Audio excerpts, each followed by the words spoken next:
بسم اللہ الرحمن الرحیم۔ شروع اللہ کے نام سے جو بڑا مہربان نہایت رحم والا ہے۔ اعوذ باللہ من الشیطان الرجیم، بسم اللہ الرحمن الرحیم، اللہم صلی علی محمد وآل محمد وعجل فرجہم۔ محترم ناظرین و سامعین، السلام علیکم۔ آج کی نئی ویڈیو کے ساتھ حاضر خدمت ہے، میں ہوں علی روحانی اور آپ دیکھ رہے ہیں کتابی دنیا آفیشیل یوٹیوب چینل۔ محترم ناظرین و سامعین، آج جس کتاب کا تعارف آپ کی خدمت میں پیش کیا جائے گا وہ ایک بہت مفید، بہت علم دینے والی، اصلاح کرنے والی اور بہت سی چیزوں سے ہمیں روشناس کرانے والی ایک کتاب ہے، اور کتاب کے مصنف جو ہیں آیت اللہ علامہ محمد محمدی علی شہری علی مقامہ ہو جی، ان کی دیگر بڑی تصانیف ہیں۔ میزان الحکمہ بھی ان کی تصنیف ہے، اور اسی طرح قصص الانبیاء، اور بہت زیادہ ماشاءاللہ ان کا علمی کام ہے۔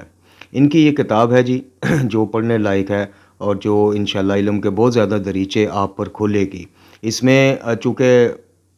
2 سے 3 دن بعد ماہ ربیع الاول شروع ہونے والا ہے، جناب رسول خدا صلی اللہ علیہ وآلہ وسلم خاتم الانبیاء، ان کا یوم ولادت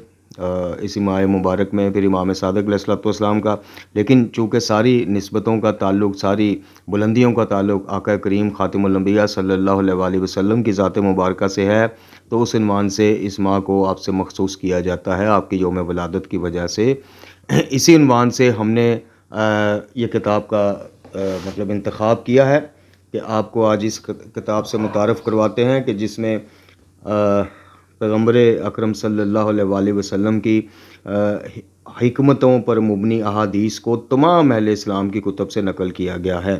اور یہی وجہ ہے کہ اس میں آپ کو زندگی کے ہر شعبے، اقتصادیات، اخلاقیات، سماجیات، کائنات اور معرفت الہی، توحید جی، صلہ رحمی، ہر عنوان پہ آپ کو اس میں پیغمبر گرامی اکرم صلی اللہ علیہ وآلہ وسلم کی احادیث مبارکہ آپ کی رہنمائی ملے گی۔ کتاب کا نام ہے جی منتخب حکمت نامہ پیغمبر اکرم صلی اللہ علیہ وآلہ وسلم، اور مؤلف جیسے میں نے بتایا علامہ محمد محمدی علی شہری، اور اس کا ترجمہ کیا ہے حجت الاسلام مولانا ذوالفقار علی سعیدی قمی صاحب نے، اور مصباح القرآن ٹرسٹ لاہور والوں نے اس کو شائع کیا ہے۔ یہ کتاب ہے جی 3 جلدوں پر مشتمل یہ کتاب ہے، یہ جلد اول ہے اور باقی 2 جلدیں بھی ہیں۔ ہر جلد میں تقریباً 10 ابواب ہیں، اور ان 10 ابواب میں مختلف، جیسے میں نے بتایا، موضوعات کا احاطہ کیا گیا ہے۔ بہت بہترین اور بہت علم دینے والی کتاب ہے، لازمی اس کو اپنی لائبریری کا حصہ بنائیں، اور صرف لائبریری کا حصہ نہیں بنانا ہے بلکہ اس کو آپ نے پڑھنا بھی ہے، تاکہ پیغمبر گرامی اکرم صلی اللہ علیہ وآلہ وسلم خاتم الانبیاء کی تعلیمات مزید ہم پر عیاں ہو سکے، مزید واضح ہو سکے، اور ہمیں پتہ چلے کہ جن کے ہم امتی ہیں جی، اور جن سے شفاعت کی ہم نے انشاءاللہ امید لگائی ہے جی، ان کی تعلیمات کیا ہیں۔ یا اس کتاب میں ابھی میں فہرست کچھ آپ کو پڑھ کے سناؤں گا تو انشاءاللہ آپ کو اندازہ ہو جائے گا۔ مؤلف نے ایک تو مسلک اور مذہب سے مطلب بالا تر ہو کے تمام جو مکاتب ہیں اسلام کے، ان میں جہاں جہاں آپ کو نبی کریم صلی اللہ علیہ وآلہ وسلم کی احادیث مبارکہ، اور خاص کر مستند کوشش انہوں نے کی ہے لینے کی، وہ انہوں نے اکٹھی کی ہیں، وہ انہوں نے اس کتاب میں لی ہیں۔ اور جیسے میں نے عرض کی کہ آپ کو تعلیم، سماجیات، کاروبار جی، کسب معاش کے معاملات، اسی طرح کائنات کے راز، اور اسی طرح آپس میں لین دین، میاں بیوی، جنسی تعلیم، کوئی ایسی چیز، کوئی ایسا وہ موضوع نہیں ہے جو اس میں آپ کو نہیں ملے گا۔ بہترین کتاب ہے۔ چلتے ہیں جی، سب سے پہلے آپ کو اس کا کچھ اقتباسات آپ کی خدمت میں پیش کرتے ہیں۔ سب سے پہلے یہ انتساب ہے جو انہوں نے جناب پیغمبر اسلام صلی اللہ علیہ وآلہ وسلم سے ہی منسوب کیا ہے، اور لکھا ہے کہ انتساب حضرت پیغمبر گرامی اکرم صلی اللہ علیہ وآلہ وسلم کے نام، کہ جنہوں نے انسانوں کو جہالت سے، بے دینی اور بت پرستی سے نکال کر علم و ادب، دینداری اور یکتا پرستی کا راستہ دکھایا ہے جی۔ انتساب کے بعد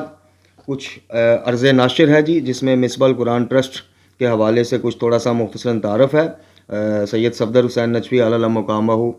جامعۃ المنتظر کے سابقہ پرنسپل، انہوں نے اس ادارے کو قائم کیا تھا، تو کچھ تعارف ہے۔ اس کے بعد پیش لفظ ہے جو مؤلف کی طرف سے لکھا گیا ہے، جس میں لکھا ہے کہ حکمت نامہ رسول اکرم صلی اللہ علیہ وآلہ وسلم فرہنگ قرآن و حدیث کو معاشرے میں عام کرنے کے لیے ایک جدید کوشش ہے۔ اس کتاب کو اہل جہاں خاص طور پر محققین کے سامنے آن حضرت کا روحانی چہرہ متعارف کرانے کے لیے ترتیب دیا گیا ہے۔ یہ حکمت نامہ کائنات کے سب سے بڑے حکیم کی حکمت امیز احادیث کا مجموعہ ہے جنہیں مسلمانوں کے معتبر منابع سے نقل کیا گیا ہے۔ اس کتاب میں مختلف موضوعات کے بارے میں احادیث کو بیان کرنے کے ساتھ ساتھ ان موضوعات سے وابستہ قرآنی آیات کو بھی بیان کیا گیا ہے۔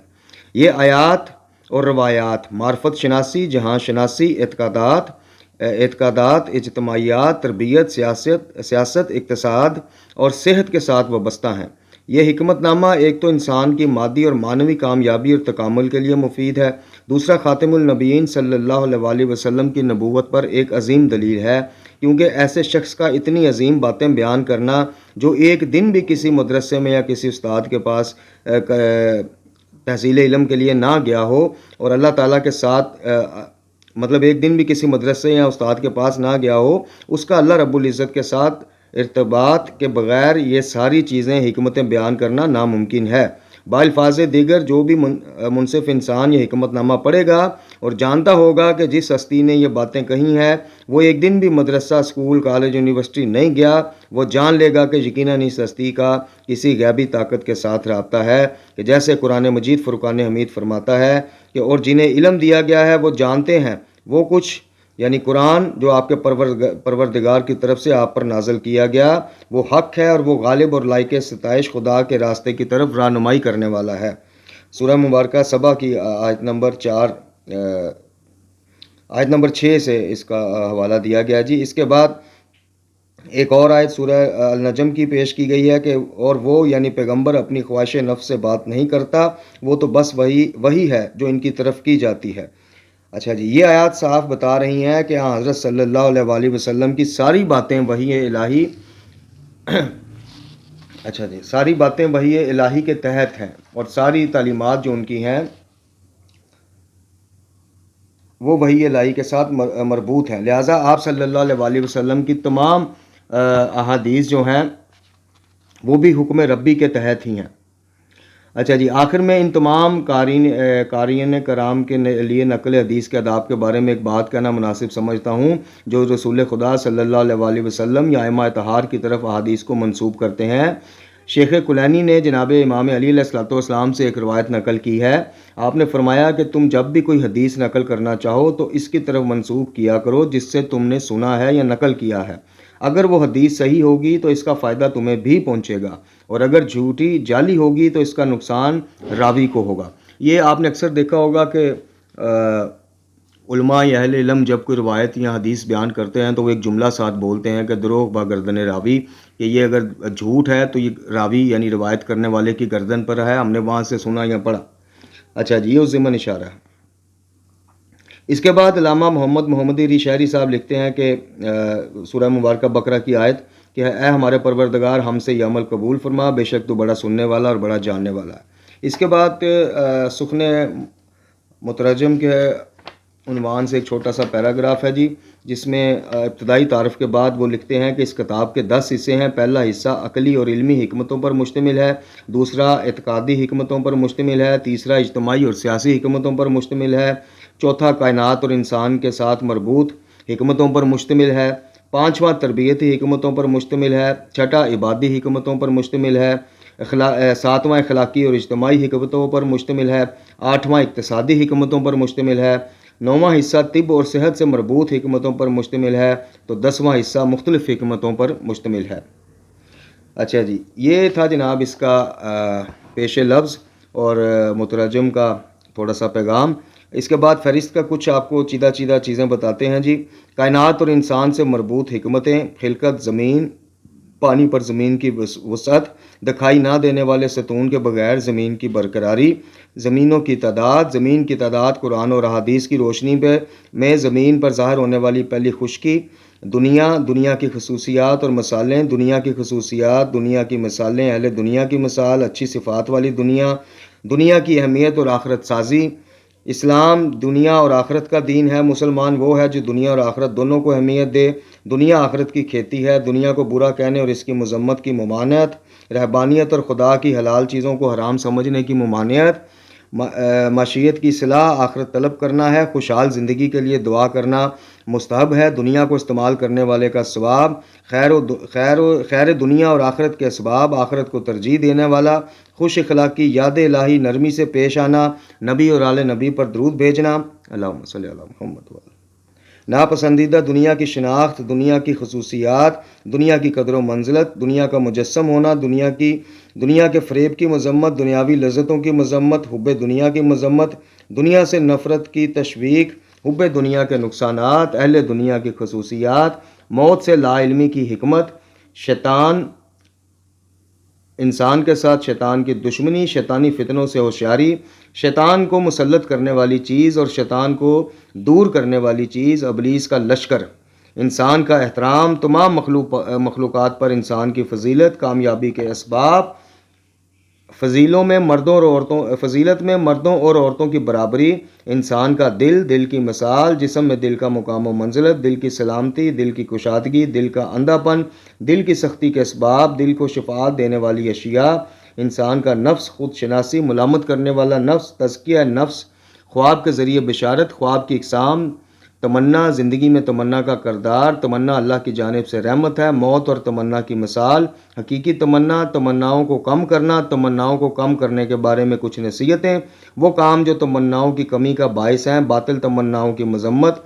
برکت کے بارے میں کچھ باتیں، مادیات کے ذریعے معنویات میں وسعت، خیر و برکت کے زوال میں برے اعمال کا کردار، عمر میں برکت کے اسباب، گھر میں برکت کے اسباب، اخلاق باعث برکت ہے، باعث برکت ذکر اور عبادات، باعث برکت اعمال، باعث برکت دعائیں، باعث برکت انسان، انبیاء کرام، خاتم الانبیاء، اہل بیت، جماعت، مومن،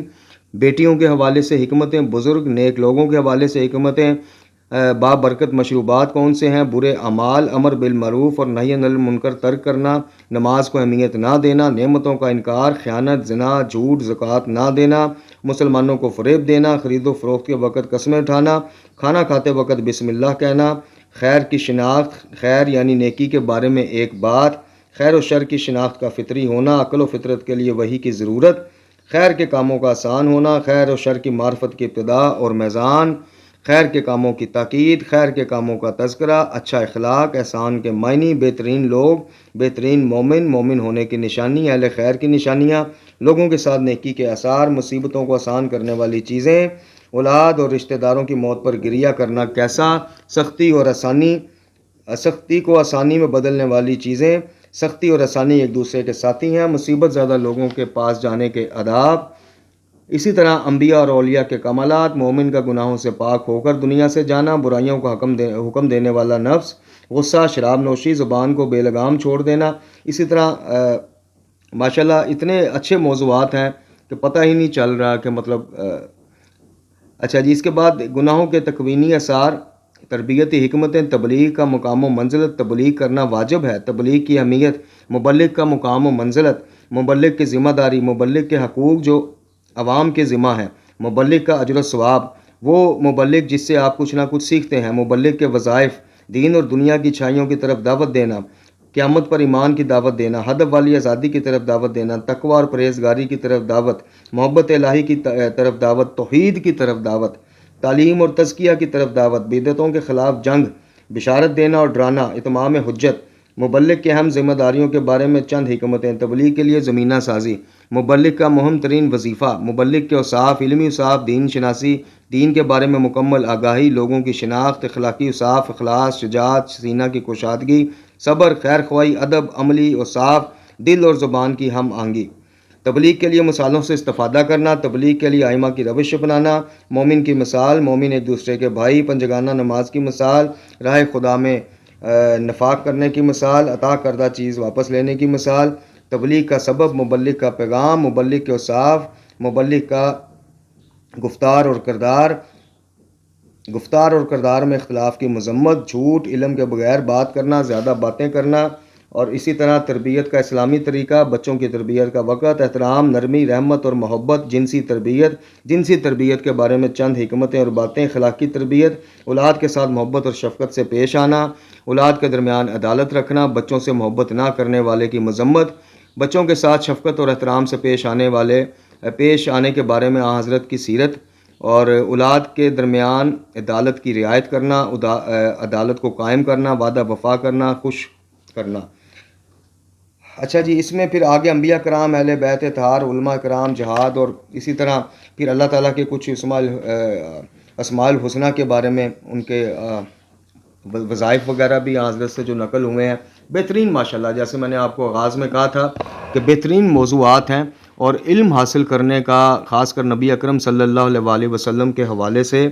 جناب آپ کی سیرت، آپ کی روش، اور آپ کے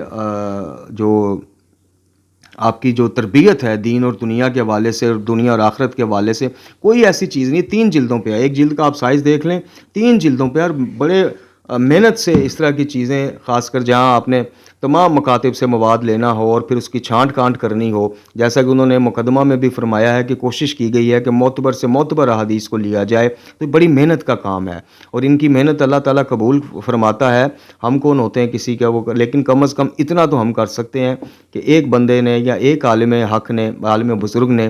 ہمارے لیے، آنے والی نسلوں کے لیے سارا مواد اکٹھا کیا ہے، تو اتنا تو حق ادا کرنا چاہیے کہ اس کو خریدا جائے، لیا جائے، پڑھا جائے اور بانٹا جائے۔ اللہ تعالیٰ سے دعا ہے کہ ہمیں قرآن والے بیت سے وابستہ رکھے اور ان کی تعلیمات روحانیہ پر عمل کرنے کی توفیق عطا فرمائے۔ لا حول ولا قوۃ الا باللہ العلی العظیم، وصلی اللہ علی محمد وعلی آلہ طیبین الطاہرین۔